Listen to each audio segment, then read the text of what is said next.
ولو ترى، اور اگر تو دیکھے، اذ المجرمون، اس وقت کو کہ جب مجرم ناکسوا رؤوسہم عند ربہم، اپنے رب کی بارگاہ میں اپنے سروں کو جھکائے ہوئے ہوں گے اور شرمندہ اور نادم ہوں گے، اور کہیں گے ربنا، اے ہمارے رب، ابصرنا، ہم نے سب کچھ دیکھ لیا، وسمعنا، اور سن لیا، یعنی جو سنا تھا اسے آج اپنی آنکھوں سے دیکھا، فارجعنا نعمل صالحا، اے پروردگار تو ہمیں واپس بھیج دے تو ہم اچھے عمل کریں گے، انا موقنون، بے شک ہم یقین کرنے والے ہیں۔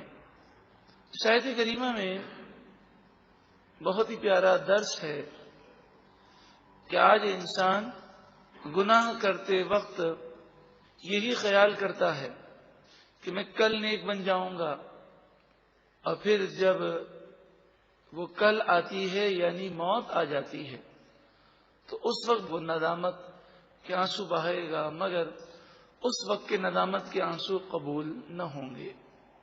تو کافر ہو، مشرک ہو کہ گناہ گار ہو، ہر ایک کو اسی زندگی کے اندر نیک اعمال اختیار کرنے ہیں اور رب کو راضی کرنے والے کام کرنے ہیں۔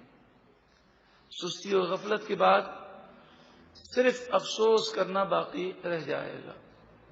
وَلَوْ شِئْنَا، اور اگر ہم چاہتے، لَآتَيْنَا كُلَّ نَفْسٍ هُدَاهَا، تو ہر جان کو ہدایت یافتہ کر دیتے۔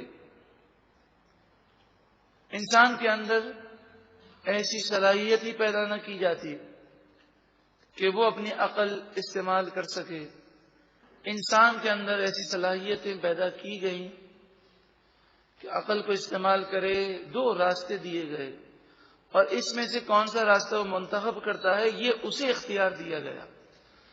اللہ تعالیٰ فرماتا ہے اگر ہم چاہتے تو یہ اختیار نہ دیتے، ہر ایک سیدھے راستے پر چلنے پر مجبور ہوتا، مگر اس وقت پھر جنت کی بہاریں جو سیدھے راستے پر چلنے والوں کو ملتی ہیں، اور یہ دنیا جو دارالامتحان ہے، پھر یہ دنیا دارالامتحان نہ رہتا۔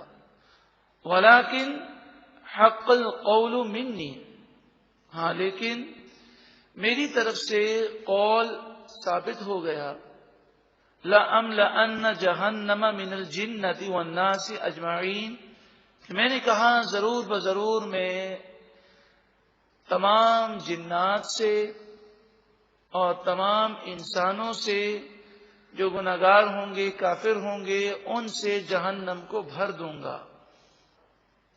تو وہ قول ثابت ہوا اور یہ جہنم والے کام کر رہے ہیں۔ اللہ رب العالمین نے ہدایت کی راہیں عطا فرمائیں، لوگ جہنم کا راستہ اختیار کرتے ہیں۔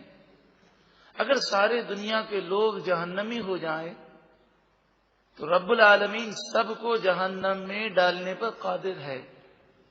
یہ خیال نہیں کرنا چاہیے کہ کیا سارے ہی یہ گناہ کر رہے ہیں۔ عام طور پر لوگوں کی فطرت ہے کہ جب اکثریت گناہ کر رہی ہو تو وہ گناہ کو بھی گناہ نہیں سمجھتے، وہ کہتے ہیں اگر یہ غلط ہوتا تو سارے کرتے۔ مسلمانوں کی اکثریت بے نمازی ہے، اکثریت اپنی نگاہوں کی حفاظت نہیں کرتی، اکثریت جھوٹ بولتی ہے، تو اکثریت کے برے اعمال کی وجہ سے یہ کوئی جائز نہیں ہوگا۔ آج کافروں کی اکثریت ہے، پھر بھی کفر جہنم میں لے جانے والا ہی کام ہے۔ فَذُوقُوا بِمَا نَسِيتُمْ لِقَاءَ يَوْمِكُمْ هَذَا، پس تم چکھو اس کا عذاب کہ تم نے آج کے دن کی ملاقات کو بھلا دیا تھا، تمہیں اس کی پرواہ نہ رہی۔ اِنَّا نَسِينَاكُمْ، بے شک آج ہم تمہیں چھوڑ دیں گے اپنے عذاب میں۔ وَذُوقُوا عَذَابَ الْخُلْدِ بِمَا كُنْتُمْ تَعْمَلُونَ، اور تم ہمیشہ کا عذاب کا مزہ چکھو گے اس وجہ سے کہ تم برے کام کیا کرتے تھے، ایمان پر تمہارا خاتمہ نہ ہوا، اور جب تم کافر مرے ہو لہذا تمہارے لیے ہمیشہ کا عذاب ہے۔ اب آیت سجدہ ہے، انما یؤمن بآیاتنا الذین اذا ذکروا بها، مومن تو وہی ہیں کہ جو ہماری آیتوں پر ایمان رکھتے ہیں، یہ وہ لوگ ہیں کہ جب ہماری آیتیں ان کے سامنے ذکر کی جاتی ہیں خروا سجدن، تو وہ سجدہ کرتے ہوئے گر پڑتے ہیں، وسبحوا بحمد ربهم، اور وہ اپنے رب کی حمد تعریف بیان کرتے ہیں، اپنے رب کی تعریف کرتے ہوئے اس کی پاکی بیان کرتے ہیں، وَهُمْ لَا يَسْتَكْبِرُونَ، اور وہ تکبر نہیں کرتے۔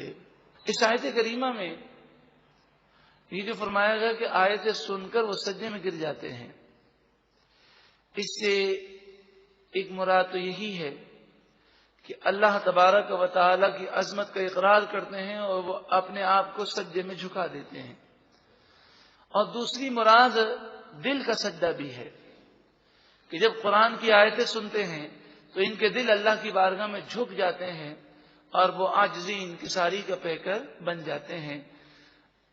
ان نیک بندوں کا ذکر ہے، ہماری راتیں تو غفلت میں گزرتی ہیں۔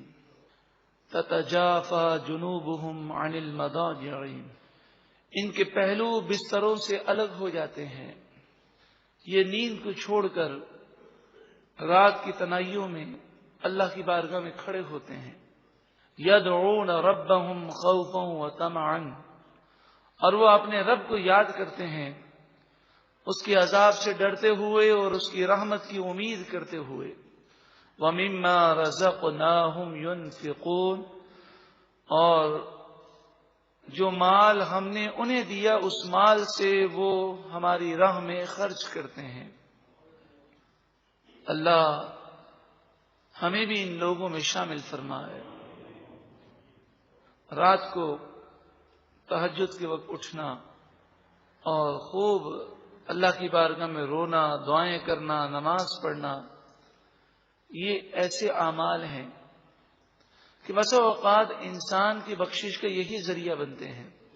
فَلَا تَعْلَمُ نَفْسٌ مَا أُخْفِيَ لَهُم مِّن قُرَّةِ أَعْيُنٍ،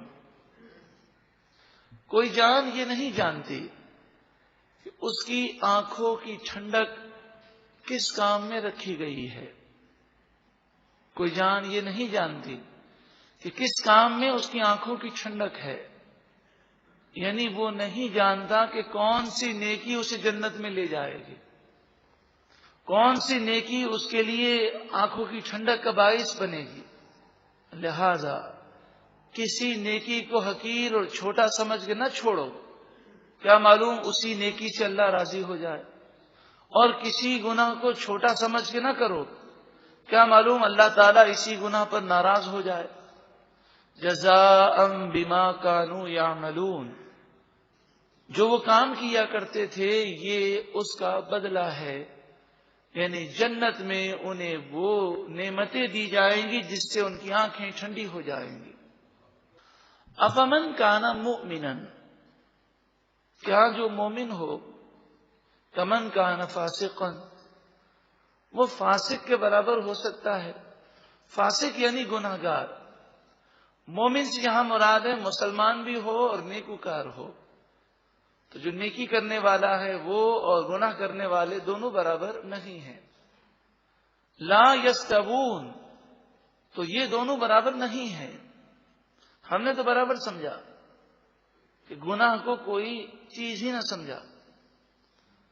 اما الذین آمنوا، بہرحال وہ لوگ جو ایمان لائے، وعملوا الصالحات، اور انہوں نے اچھے عمل کیے، فلہم جنات المأوى، پس ان کے لیے جنتوں کا ٹھکانہ ہے، ہمیشہ رہنے والی جنتوں میں انہیں رہنا ہے۔ نزلا بما كانوا يعملون، یہ جو اچھے کام کیا کرتے تھے اس کے بدلے میں یہ اللہ کی طرف سے مہمان نوازی ہے. وَأَمَّا الَّذِينَ فَسَقُوا، اور بہرحال جن لوگوں نے گناہ کیے، فَمَأْوَاهُمُ النَّارُ، تو ان کا ٹھکانہ جہنم ہے. اور اگر ایمان برباد ہو گیا گناہوں کے سبب تو پھر جہنم میں ہمیشہ رہنا ہے. کلما ارادو، جب کبھی وہ ارادہ کریں گے، ان یخرجوا منہا، کہ وہ اس جہنم سے باہر نکلیں، اعیدوا فیہا، وہ اس جہنم میں دوبارہ لوٹا دیے جائیں گے. وقیل لہم، اور کہا جائے گا ان سے، ذوقوا عذاب النار الذی کنتم بہ تکذبون، اس جہنم کے عذاب کا مزہ چکھو جس کو تم جھٹلایا کرتے تھے.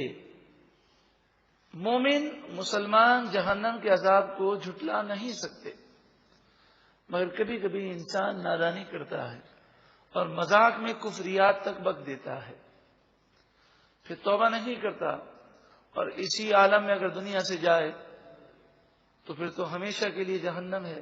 مثلا بعض لوگوں کو جب ڈرایا جائے تو مذاق اڑاتے ہیں اور کہتے ہیں ارے جہنم میں جانے میں تو بڑے مزے آئیں گے. نعوذ باللہ من ذالک. سارے یہ فلمی ایکٹر اور یہ سارے گناہگار ان کے وہ نام لیتے ہیں اور کہتے ہیں وہ بھی وہاں ہوں گے ہم بھی وہاں ہوں گے. تو وہ دل سے یہ بات نہیں کہتے، یہ زبان سے صرف مذاقن کہتے ہیں. تو زبان سے یہ کہنا بھی کفر ہے کہ اللہ کے عذاب کا مذاق اڑانا ہے. اگر ایسا آج تک کہا ہو تو سچی پکی توبہ کریں اور تجدید ایمان کریں. اسی طرح بعض لوگ جنت کا مذاق اڑاتے ہیں. اگر انہیں یہ کہا جائے یہ اعمال کریں جنت ملے گی تو جنت کو کیا کریں گے لے کر؟ اس کے شیب بھی ہزاروں سال پرانے ہیں، نعوذ باللہ من ذالک. اس کی حوریں جو ہیں ہزاروں سال سے پیدا ہو گئی ہیں، ایسی ہزاروں سال پرانی حوروں کو کیا کریں گے؟ تو یہ بھی کفر ہے، نعوذ باللہ من ذالک. اللہ کی جنت کا مذاق اڑانا ہے، چاہے وہ دل سے نہ کہہ رہا ہو، زبان سے اس طرح کی باتیں کہے تو یہ کلمہ کفر ہے.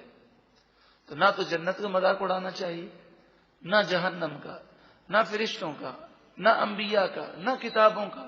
اسی طرح شریعت کے کسی حکم کا مذاق اڑانا بھی کفر ہے. اسی طرح رسول اللہ صلی اللہ علیہ وآلہ وسلم کی کسی سنت کو حقیر سمجھنا، اس کی توہین کرنا، اس کی بے ادبی کرنا، یہ بھی کفر ہے. وَلَنُذِيقَنَّهُم مِّنَ الْعَذَابِ الْأَدْنَىٰ، اور ضرور بضرور ہم انہیں دنیا کے عذاب کا مزہ چکھائیں گے، دون العذاب الاکبر، بڑے عذاب کے علاوہ، لعلہم یرجعون، تاکہ وہ لوٹ جائیں. یعنی جو گناہگار ہیں ان پر دنیا میں مصیبتیں آئیں گی تاکہ انہیں ہدایت ملے. عقل مند لوگ ان مصیبتوں میں اللہ کو یاد کر کے سچی پکی توبہ کر لیتے ہیں. وَمَنْ أَظْلَمُ مِمَّنْ ذُكِّرَ بِآيَاتِ رَبِّهِ، اس سے بڑھ کر ظالم کون کہ جسے اس کے رب کی آیتیں یاد دلائی گئیں، ثم پھر اعرض عنها، اس نے ان آیتوں سے اعراض کر لیا، روگردانی کی، ان پر غور نہ کیا. اِنَّا مِنَ الْمُجْرِمِينَ مُنْتَقِمُونَ، بے شک مجرموں گناہ گاروں سے ہم انتقام لیں گے. رب العالمین جب بدلہ لے گا تو کوئی مقابلہ کرنے کی طاقت نہیں رکھتا. اللہ تعالی ہمیں جہنم کے عذاب سے محفوظ فرمائے اور جہنم میں جانے والے کاموں سے بھی محفوظ فرمائے. جہنم میں لے جانے والے کاموں سے اور اعمال سے اللہ تعالی ہمیں نجات عطا فرمائے. ایک مرتبہ محبت کے ساتھ درود و سلام پڑھیے.